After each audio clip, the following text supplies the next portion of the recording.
Hello everyone, I am Tacet and welcome to the Gems of War Invasions week 20 day 1, and today and this week we are stuck with constructs, which normally would be kind of average. However, they added such a ridiculously good weapon to go along with these, so we should be able to do pretty good with these.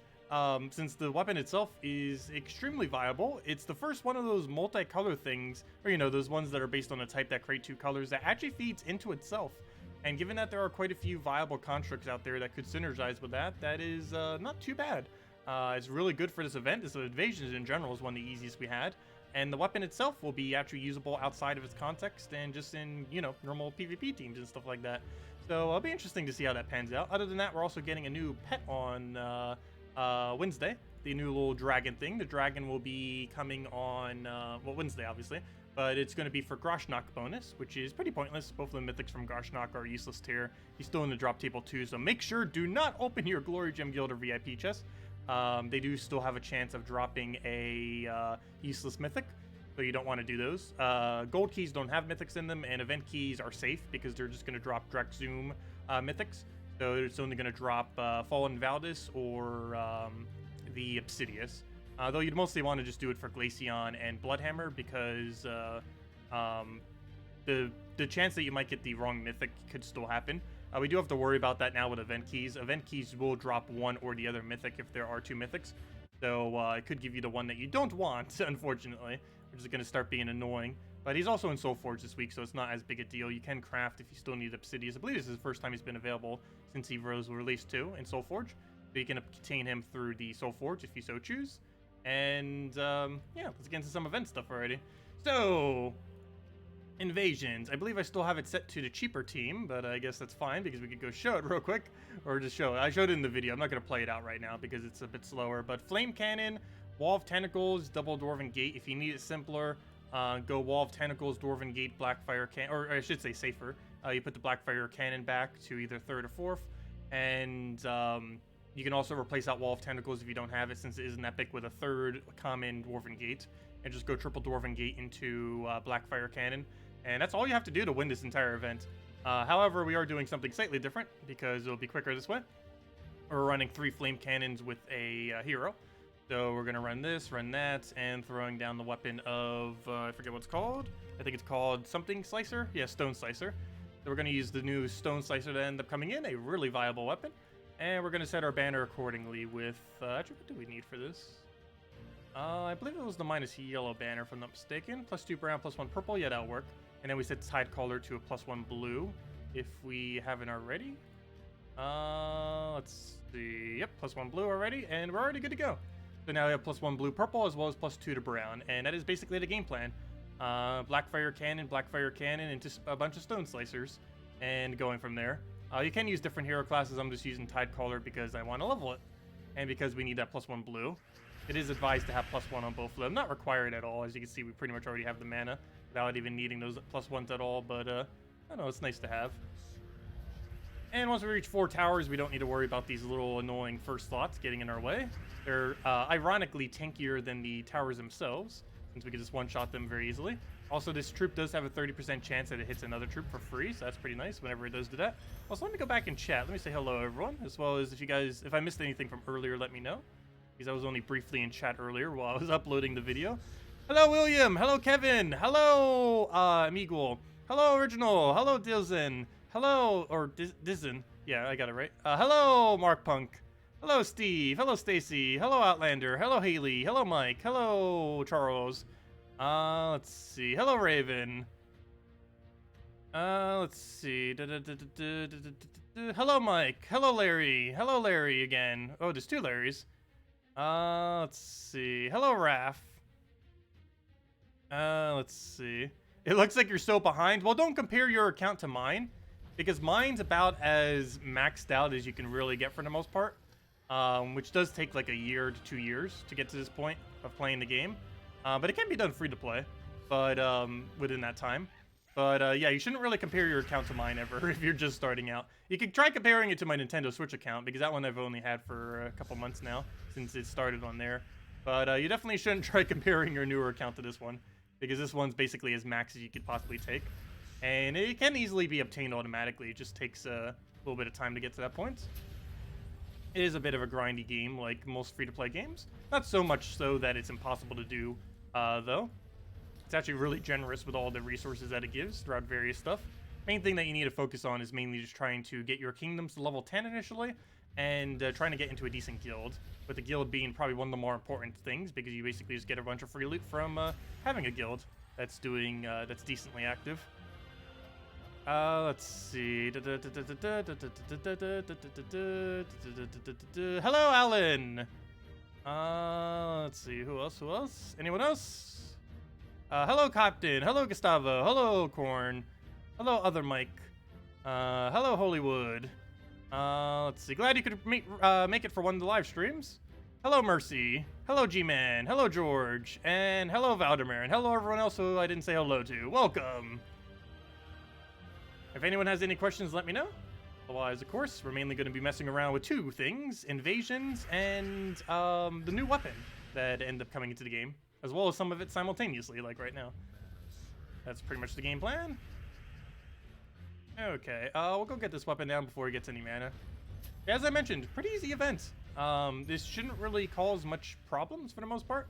You can literally beat it with just commons and the troop that you get for 90 gems. So, really easy week this week for invasions. And you can double hit as well, which is nice. So you can basically just get a double kill, or if it's not necessarily a double kill, at least a lot of damage into them. Basically twice as much as you would normally get 30% of the time, which is pretty solid. I believe you could double tap too. I'm not 100% certain on that. Haven't actually seen it yet, but I'm pretty sure it could.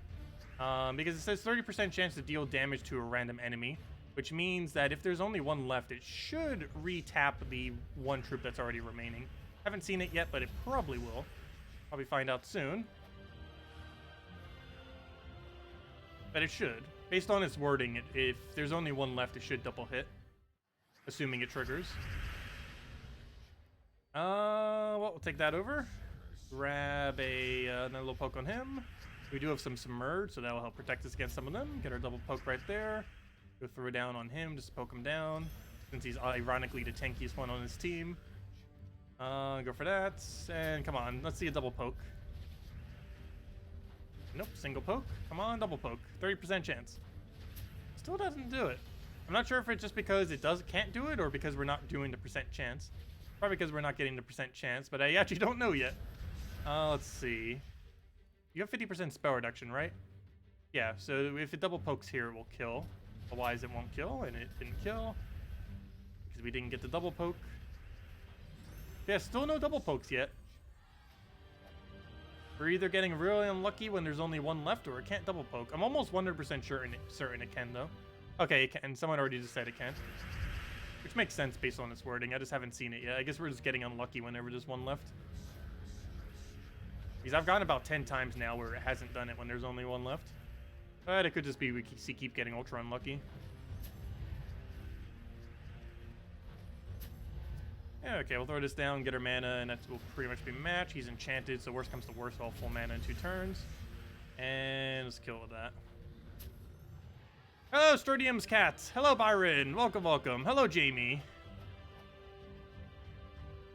Let's see. You'd like to craft either Infernus or Obsidius this week. Which one is used more often? Probably Infernus. However, Obsidius is more of a utility troop. I don't know. I would probably say Infernus overall. Like, I can't really recall much when I really use Obsidius these days, because I don't normally need a curse stun option. Whereas you do still occasionally need the Infernus burn, or the Infernus damage output, or the Infernus board clear in combination with those things with a storm. But yeah, between the two, I would definitely say Infernus is the better option. Okay, and that should be enough to kill them, even if he gets barriered somehow. How's that not dead yet? Let's throw that down. It is one slight issue with invasions this week. These cannons do not have any skull reduction attached to them, other than the 25% you get from potions. But they don't have any traded related protection, which is unfortunate. They do have impervious though, so that's kind of interesting. So we don't have to deal with things like stun and stuff. But however, it unfortunately does not have any skull mitigation other than the potion one. Oh yeah, we can take skulls now, I forgot. We can poke with that, now that they're all towers. And then just cannon to cannon, and that'll be match. Can you get Infernus from Glory Keys? Yes, however, the chance of doing so is excessively unlikely. But it is technically possible to get Infernus from Glory Keys. However, don't open them right now, because there's currently a weekly mythic in the drop table. So you will have a 0% chance at this current moment in time of getting Infernus from those keys. However, the Infernus is normally under those keys. Basically, what happens is whenever they add a new mythic to the game, in the Glory Gem Guild and VIP chests, with Glory, of course, being one of them, it changes the drop table of mythics to just that one mythic. So right now, there is no Infernus in that drop table. However, after Friday, it will be in that drop table. The chance is relatively low, though, because it could be one out of basically one of any mythic in the game. So the drop table is pretty wide if you even get, let alone if you even get a mythic. But yeah, after this Friday, you would have a small chance. However, the best way is just to craft it with diamonds. Or wait until Broken Spire has an event. And I don't believe Broken Spire is having an event anytime soon. I could go double check though real quick. Let's see. Is Broken Spire getting an event anytime soon? The answer to that is yes, actually. July 8th. The week of July 8th, you can get Infernus off of event keys. The chance is still relatively low. Like, you'd have to open almost 800 event keys to try to get a pretty solid chance of getting one. And even then, that's not guaranteed. But, yeah, in about a month, the event week will be, you will make it so you'll be able to event key for Infernus if you want to do it that way. So the easiest way is just to craft them in Soulforge now. If you happen to have the diamonds. Yeah, that useless mythic is still in the drop table. He doesn't get removed until Friday at reset time, which is 3 days and about 6 hours from now.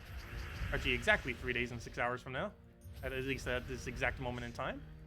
Of course, if you're watching after the fact, not that time, but you know, if you're watching literally right now, like all of you currently are, it is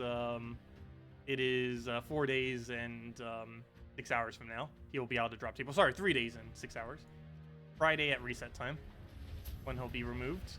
He'll still technically be in the drop table, but it'll be one out of all the mythics in the game, not just him as the only drop. Event keys, you don't need to worry about it, though. Event keys right now is Fallen Valdis, which is pointless, or Obsidius, which is decent. However, you don't have any choice. I really wish they would allow you to choose if it was event keys, because it's going to start becoming really annoying now. Because now if you only need one of the two mythics from a kingdom, and you try event keying for them, you could just double up of a mythic you do not need, which is going to be super ridiculously annoying. Think about super ridiculously annoying. Why must these things survive with a few HP? It's going to start happening for every single one of these battles now. Still a really easy win, though, nonetheless. And we can just use the weapon to clean them. There we go. You got Obsidius with 118 event keys. Very nice. Congratulations. Really lucky. Also, speaking of that, I haven't even opened all these yet. Let me go open the vault key and see what we get for our one orb. Oh, also, I did accidentally open my orb earlier. The orb that we got from... what was it? The class event. It was a green orb, a small green, so nothing special there. I did accidentally open it because I clicked claim all on my mail and forgot. Oh yeah, we have an orb there. I just completely forgot this morning. But there we go. Got a purple orb. That's definitely nice. It's basically 15 gem keys. Let's see if we can outdo it with our vault key real quick. Speaking about vault keys, we actually did just finally get, what's his name, off on the Nintendo Switch version, Cedric. Haven't been able to use it much yet, but I did end up pulling a Cedric randomly, which is pretty nice.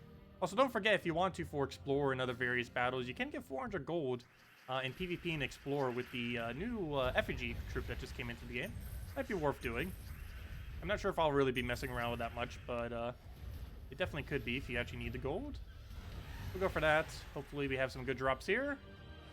No. All we got was gold. Speaking of gold, 64,000 gold, 4 gem keys, and 5 gems. Well, I guess the 4 gem keys and 5 gems makes up for it some. But, yeah, that gold's a relatively small amount. But, oh well. Every little bit counts, I guess. Oh, what is this orb from? Oh, yeah, and this is the orb from Invasions. From when we did all the way up to the 4-tower area. And, of course, all it gives is a small green. Unfortunate. Small green, small purple, small green so far today. That is not what we want to see. Also, wrong menu, but while I'm here, let me go do dungeons real quick. We're already in this menu. Get these out of the way. And I am still slowly upgrading Tidecaller. Also, I do have the video already recorded and everything for the Tidecaller thing. I just didn't upload it yet. I'll be doing that probably tomorrow morning. What am I looking for? I'm looking for my key team. But yeah, I already had that already had that recorded. I already had that recorded for like a day now already. I'm not sure why I didn't upload it earlier, but now that I didn't upload it, I do need to go and get it uploaded soon. I just can't do it back to back to another video. Is how YouTube works. It just messes up with the algorithm. And it basically hides the other video if you upload two videos too close to each other. Which doesn't make any sense at all, but that's how YouTube's notification system works.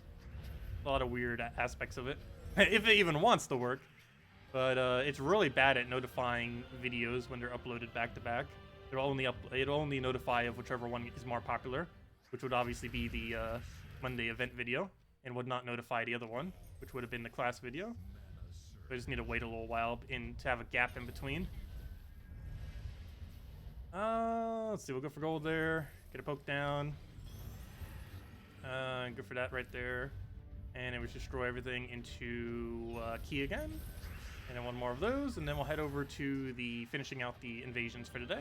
Not obviously, not the entirety of the event, but at least all the sigils we currently have.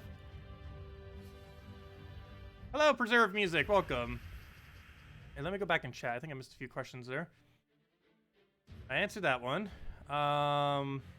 Okay, it does double tap. A couple people confirming that it can double tap. So I assume it can double tap then. Let's see. Hello, Alexander. How many gems do you think is wise to keep on reserves when opening gem keys? Depends on what point in the game you're in. If you're in mid-game, 1,000. If you're in late game, at least 5,000. And if you're in end game, at least 10,000. Currently, my Nintendo Switch account is approaching mid-game, and I generally keep it at around a few thousand. These days, I'm probably keeping it above 5,000 if I can. It's at the later part of mid-game and almost late game. Yeah, in early game, you basically spend almost all of it immediately for a bunch of stuff. Mid-game, it's around 1,000 reserve. Late game, which is all these categories. Mid-game is around, mid-game is when you have level 10 All Kingdoms and you're trying to get 5-star All Kingdoms. Late game is when you have 5-star All Kingdoms and you're trying to work towards like the 10-star All Kingdom area. And everything beyond that's just end game, essentially. But yeah, generally I keep like 25,000 reserve, give or take a little bit. Definitely at minimum at least 20,000. But if you're over level 1,200, you should be trying to keep at least 10,000 gems at any given time, just in case any piece of new content requires a lot of gems. It's always good to just have them, just in case because of that, because you never know when they might add something that ends up thinking some gems that you might want to go and put some into. Like, for example, one of the more recent things that happened with that is the emoji packs and everything. You can buy all the old packs for Fortunes and Titles for 25 gems. You can buy the old emoji packs for 50 gems once they roll back around. And, of course, they cost quite a bit if you want to get them immediately off of the various events, which I have been doing personally, just because I have enough on reserve that it doesn't matter. But, yeah, it costs a lot more doing them through the events, though. Because I believe this pack was like, what, 350, and this one's, what, 300? I actually forget their value now. But they're definitely not cheap. And you can definitely get them for way cheaper after the fact. Like, this after the fact is only 25 gems, and this after the fact is only 50 gems. However, to buy both of those, you'd have to wait like 2 months. Let's go to tier 5. Normally, what you would do is you go to tier 4, and then you use a blue orb on it, and that saves you 350 gems. But lately, I've been wasting 350 gems, because really, we're only wasting 300 gems, or even slightly less than that. Because we get the emoji pack, which counts as 50 gems, so we would already have to spend that anyways for completionist purposes. And then we just get a few other benefits, like the Bless, we get the little bit more sigils, we get a few troops that might come in handy. And we also, doing this is at least viable for invasions. For raids, not as much, but for invasions, it does allow us to multi-use this troop. If I just bought to tier 4, I wouldn't actually be able to use multiple flame cannons. I would have to go with like a Dwarven Gate kind of team. But since we do have multiple copies of them from buying to tier 5 instead of tier 4, you can just run 3 of them and just auto-win that way. I like how that 5 damage just killed. It actually does 9 damage to first slot. Well, 9 or 5, depends how you look at it. It does 5 physical damage and 4 reduce armor. So it could, in theory, do 9. But more often than not, it's just going to do 5 if they're already damaged, because you probably tore through all their armor already. Yeah, looks like we have about 8 to 10 more battles. Anyways, what else did I miss in chat? 30% sometimes feels like 0, pretty much. That's how most percents feel like in this game. Most percents in this game are either 0% or 100%. There's very few in between. If it says 20%, that means 0%. If it says 50%, that means 100%. Pretty much how it works in this game. Or at least it feels like it sometimes. Let's see. You would like to know, after maxing Magic Kingdom, what should you focus on? Well, once you get the Magic Kingdoms to level 10, you can pretty much do whichever ones you specifically want to do. I believe in the current meta of the game, most people go for HP after doing Magic. And most people, I believe, go in the exact order of Magic, obviously always first, then HP, then Armor, then Attack. Attack used to be a lot higher in priority. However, based on the current meta of the game, you generally want to have a lot more durability so that you can survive things like pet battles and delves and other similar things a little bit better. Also, there's a lot of troops that are decent these days that are, or not necessarily a lot, but some really noteworthy troops that are really good at boost ratioing based on things like HP and armor, with the two most noteworthy being Sunbird, which is a really easy to obtain ultra rare, as well as Rowan, which is obtained for free automatically from completing out Forest of Thorns Kingdom. And with that, you can basically just run everything down and explore and a few other game modes with really high damage. It's also a viable PvP option for early to mid game, as well as throughout the entire game, though later in the game you'd have much more viable options to use instead. Question, is King Bloodhammer useful for anything? Yes. He's used in pretty much every Doomskull spam team in the game.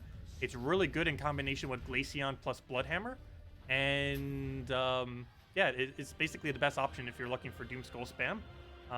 Because it has both a cast as well as a storm that it keeps doing every single time it gets a kill. But yeah, Bloodhammer's pretty good. It's almost always run with Glaceon, though. Very, very rarely do you run it without Glaceon, because Glaceon not only creates blue for it, but also has additional skull spam, plus has 65% reduction. Everything about it just synergizes perfectly. Yeah, Glaceon and Bloodhammer at one point was the most broken team in the game until they nerfed how Doomskulls work. But even in the current state of the game, they're still really powerful. Not as powerful as they were, but pretty high up there still.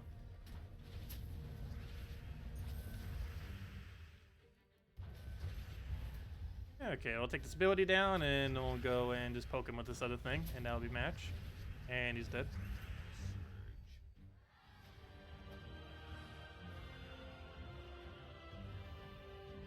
Also, it's kind of funny. One of the reasons I even wear these hats this day, or some days, is I'm too lazy to comb my hair. If I... some days. So I'm like, instead of having to part it all back and everything, it's like, just put a hat on it. No one will know. Because my hair is like all over the place right now.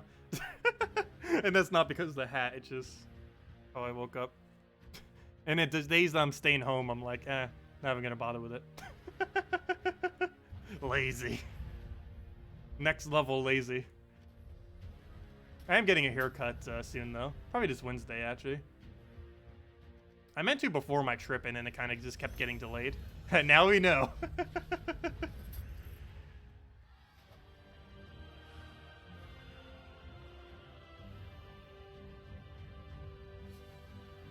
Normally my hair curls whenever it gets a lot longer, but when it's in this mid-range range, it just does a lot of wild things, and it's normally not worth dealing with. Which is normally why I either get it all taken off or just let it grow out. And lately just been taking it all off normally. Like once it gets a little bit longer than what it is now, it'll actually just naturally curl and it won't get like all messy. But right now it's still in like the gigantic messy stage where, yeah, every single time I do anything, even just put a shirt on, it just goes all over the place. Haircut soon, TM. Yeah, this is coming off soon too. I normally do them both at once. I just do it like every month or every few months. I think my last one was when winter ended, actually. So I think it's actually been 3 months since I bothered taking this off. I normally grow it out for winter and then take it off. And then again before summer. Basically every season, it feels like. I'm gonna miss having a beard to play with, though. That's no reason for having a beard. Just to do stuff like this. Anyways, what do we need here? Let's go grab the browns there. So we can go and poke him with... actually, you know what? I'm going to try for a yellow drop there. Good, we actually got it. Gotta attempt those or you're never going to get them. Let's go get that down. We can then go and just poke him with another thing right over there. That should be kill range. I'm not going to take a skull, obviously, because he has reduction. Oh, I forgot an extra turn there. Oh, well. We'll go for that. Another poke with this. And it's pretty much match. Hopefully we get an extra turn off of it. And that'll be dead. What's a good team to put Wardbreaker in? Bronze Lock Pistol, Wardbreaker, Leprechaun, Cedric. One of the strongest teams with Wardbreaker. It's also one of the best gold farming teams in the entire game for PvP. Is there an update coming? Yes, there should be an update most likely before the end of this month. However, no official date on it. Beta, I believe, is almost over soon. And yeah, once it's over and they have everything situated, it will be sent in and hopefully get improved. And then it'll be coming out soon after. But as it currently stands, I would say very late July. Very late June or early July is likely when we're getting next patch. No official date though yet. But those are likely 2 times. Probably late July. I'm sorry, probably late June. Why do I keep saying July? Likely to later in this month, though no official date. They're probably doing a stream for it within the next few weeks as well. Maybe like another week or 2. Going over version 4.4. And after that point, I'll probably have a lot of info I can say at that point. Can't say too much at the moment because very little is public about it yet. But anything they mention, I can say.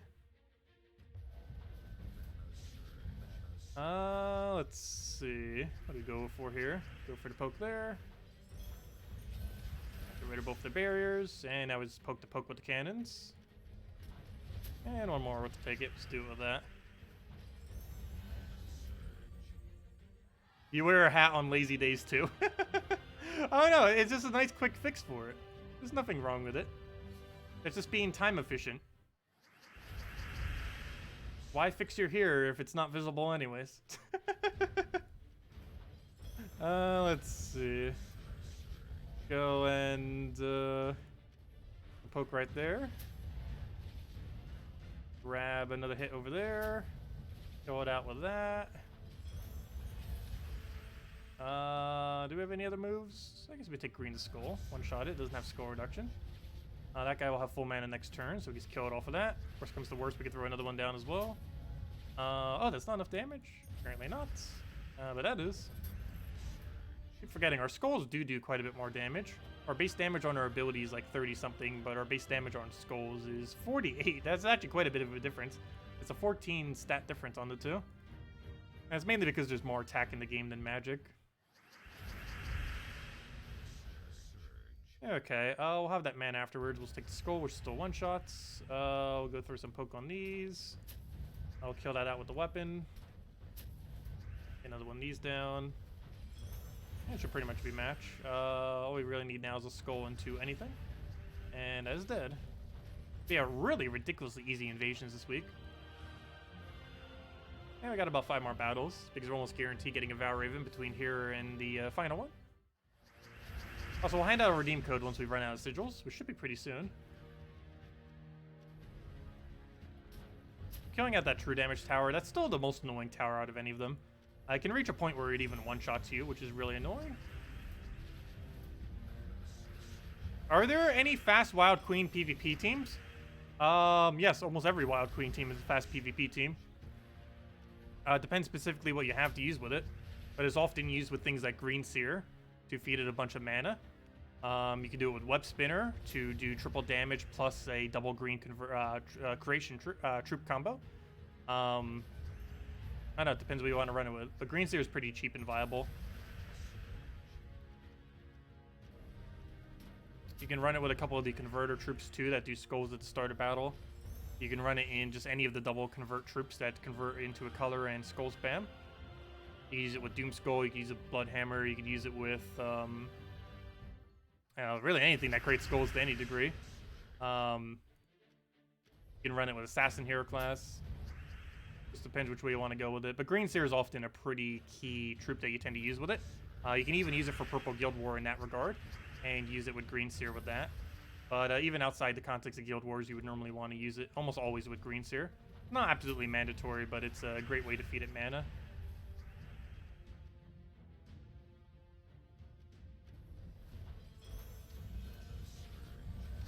Okay. We'll go for some mana here. I don't believe I have a good drop, but we'll go for this. Just take that. Get a bunch of manas. Okay, I guess we did have a good drop. No extra turn, though, but we got full mana on everything. Let's take that just to get it out the way. Take ourselves a double poke here, and that should be matched. Cast this, cast the other one, and hopefully one of them will double cast or double hit. There we go. Finally, we got a double hit. Wow, why did that take so long? That's the first double hit we've gotten so far, even though we spent almost every sigil we currently have. That's insane.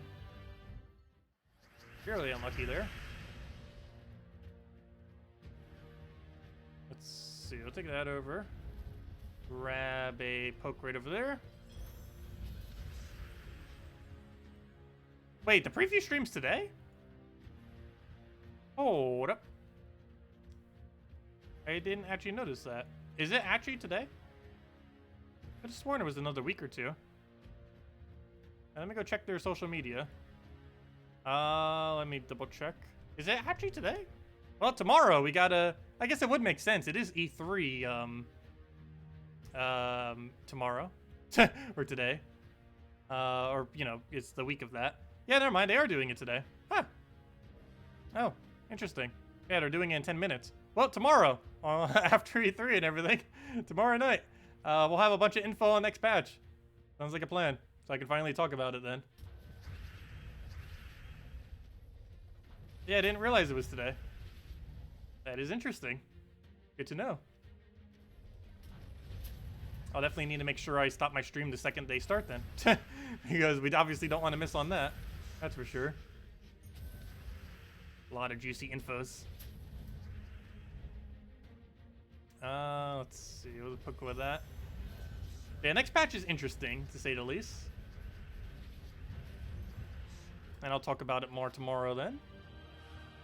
Hey, another level. Oh, I ran out of sigils. But that's actually a good thing, because that means redeem code time. It did say when we run out of battles, and we just ran out of battles. So let me go to that. Let me go mark that down. Mark that. Copy, copy. Copy that. Let me go use it over here. Make sure it's all in place. Click redeem. Click refresh. Paste that over there. Copy the whole thing. Let's see. There you guys go. There's the redeem code. Use it on gemsofwar.com. Use the game code section. Your invite code can be found underneath your settings menu. Whatever your game says right over here is what you put in. Redeem code can be found right over there in chat. Just copy paste the random numbers and letters.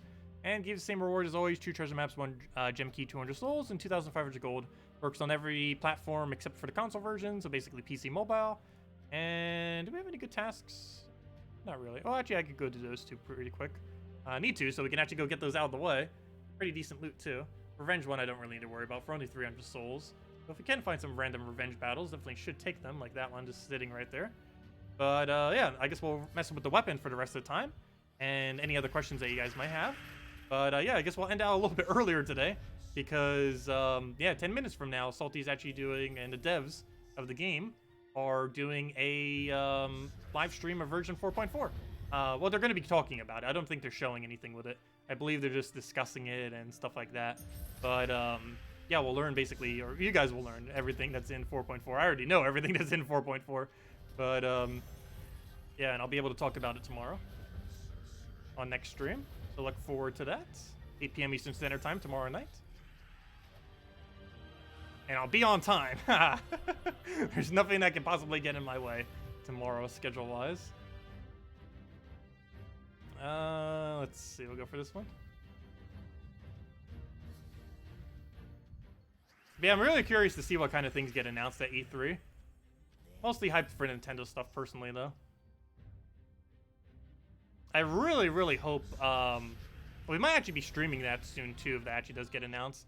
Cadence of Hyrule. It's one of the smaller games that Nintendo kind of has coming out soon that I really, really want to play. That and Mario Maker 2 I'll probably be playing quite a bit. But Cadence of Hyrule, I never got the chance to play Crypt of the Necrodancer, which is a really, really good indie game.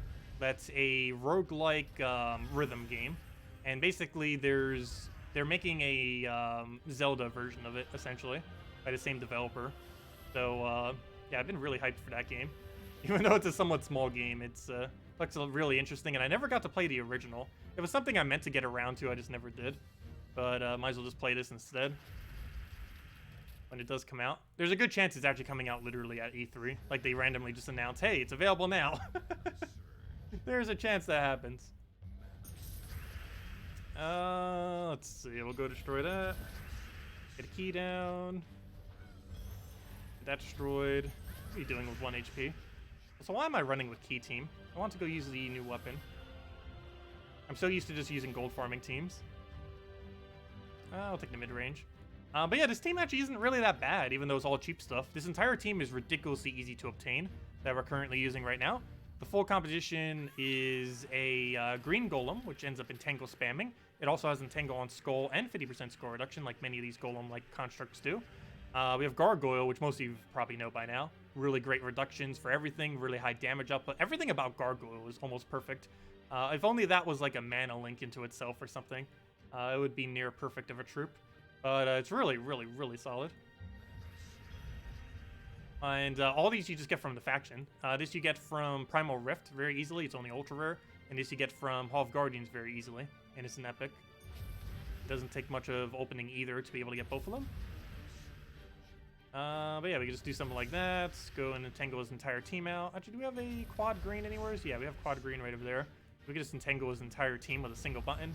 To hard counters his Ubistet, so we don't even need to worry about it. We'll just go for a couple pokes with this. Not even really too worried about him getting a cast, though I probably should poke him just in case. Say I'm going to poke him here. It's not enough to kill, is it, though? Guess I'll hit his hero just because it dies all the way. We can then Gargoyle hit him for the kill, and then just throw one more to get the other kill. But, yeah, it's actually surprising how not awful this team is. Even though it doesn't use a single legend. Unless you count the weapon, I guess. But it technically doesn't use a single legend. Because you can't really count weapons as like legend or mythic or anything. Except Dawnbringer. I guess you can kind of count that as one. But I don't know. All weapons I kind of consider as just no rarity. But if you just count the troops themselves, this is 2 epics with a ultra rare. Which, given that it's a natural viable team for PvP, is actually really surprising. Yeah, this weapon has a lot of potential into the future. The Stone Slicer. I'll be covering it more later into this week as well. Might even just do a whole video kind of covering it. I didn't really do one for the 20% lethal weapon, mainly because there weren't really any viable things to use it with. Like, I was messing around with it and there just wasn't enough teams to bother showing a video for it. But for this one, there definitely is. Like, there is so many things you can actually do with this weapon. It is really surprising. I was not expecting it to be so good, but then I realized it actually feeds mana into itself, which is something that none of these weapons in the past have actually been able to do, which is a really, really, really unique aspect of them. But, yeah, we'll throw down one more battle, and then we'll probably head off for now to go watch the spoilers for version 4.4. And if you have any questions, feel free to go and get them armed and ready. Actually, I need to go try figuring out or remembering some of my questions, too. But, yeah, they're going to be doing a little Q&A after the fact, too, after they're done discussing everything with next version. So if you have any questions to ask them, the developers of Gems of War, they are doing a stream tonight. So, like, literally in 3 minutes. And I'll have the link for that in a second. So definitely make sure to ask them. Oh, we're going to fail and lose this battle, aren't we? Looks like we are. Whoops. Can I get them entangled? That would help out a lot. Yes, kind of. No, never mind. Literally nothing would get entangled. Wow. Why am I using entangle against a team that has almost full immunity to entangle? That's insane. But fine, we'll go and poke his... let me start poking his last slot. Looks like he's actually going to win, though, because that double stealthy in the middle is going to be very annoying. This is almost what I ran for Guild War Day as well. I ran something very similar to this for Purple Guild War Day. Ended up winning pretty decently. Anyways, we actually lost this battle. Fail. Whoops. I think we've got to do one more battle. Can't end it on a loss. Okay, we're not going to take Dragon Eggs. We'll take this weird skull spam team. Actually, it's not even weird. This one actually is pretty decent. I didn't care for it that much, but it isn't that bad of a skull spam team. I don't like how it plays, though, personally. And the AI doesn't really use it the best, but it's a pretty solid team nonetheless. We'll take a purple here. Let's get a poke on something. I guess we'll do it on Raph since his hero has stealthy. Otherwise, I probably wouldn't went for hero there. Gonna kill Raph all the way out, just so we don't have to deal with it. Oh, kind of. Kind of. We killed it, except it got replaced. Yeah, the link that Stacy just posted is where Salty will be doing her stream. He'll be up in about 2 minutes from now, or 1 minute from now, assuming they start on time. However, there will be a couple developers, so they're probably going to be a little bit later. Normally they're like 5 minutes late or 10 minutes late when they do a Q&A stream more often than not. It's because they have to gather a few people for it. Normally, Surian, which is the lead developer of Gems of War, as well as all the Puzzle Quest games. If any of you ever played any of those or know of those. Nimhane, which I forget what her role is, but she's pretty big as far as importance in that regard. And Salty, which is just the community manager currently for Gems of War. She's also the person that normally streams every Monday as well. Often than not. Let's see. We'll take Brown there. Get her poke, and one more. We'll kill that out. Oh, I should have waited until we got his mana. Why did I do that early? Oh well. We'll get all of our mana there in that smash. Is it working well with Gargoyle? Oh yes, this weapon is insanely powerful with Gargoyle. It is really, really solid. Even in late game, it gets the job done most battles. Not every battle. There's still stuff that beats easily. But for 2 epics and an ultra rare, it is not that bad at all. This weapon with a combination like this. But yeah, anyways, let me go copy paste that link again. But yeah, go check out the 4.4 stream right over there. I'm cutting the stream a little bit shorter today just because yeah, we need to go get that info. And I'll be talking about everything on Tuesday, or at least everything they mention I'll talk about. I'm not sure if they're mentioning literally everything, but hopefully they do. And then I'll be able to talk about it tomorrow. So look forward to that. So they'll be doing that right there at Twitch right now at that link. And I'll be back here on this YouTube channel at 8 p.m. Eastern Standard Time tomorrow, hour and a half prior to now tomorrow. And at that time, we'll be going over everything that they just went over and messing around with delves and invasions a little bit. Just with the constructs, with the weapon, and mostly going over 4.4 stuff at the beginning of the stream. But yeah, go check out that stream, and I'll be summarizing it later with everything that I can. Thanks for stopping by. Leave a like on this stream if you enjoyed, and I will catch all of you later. Have a wonderful week, and best of luck with everything. Goodbye, everyone.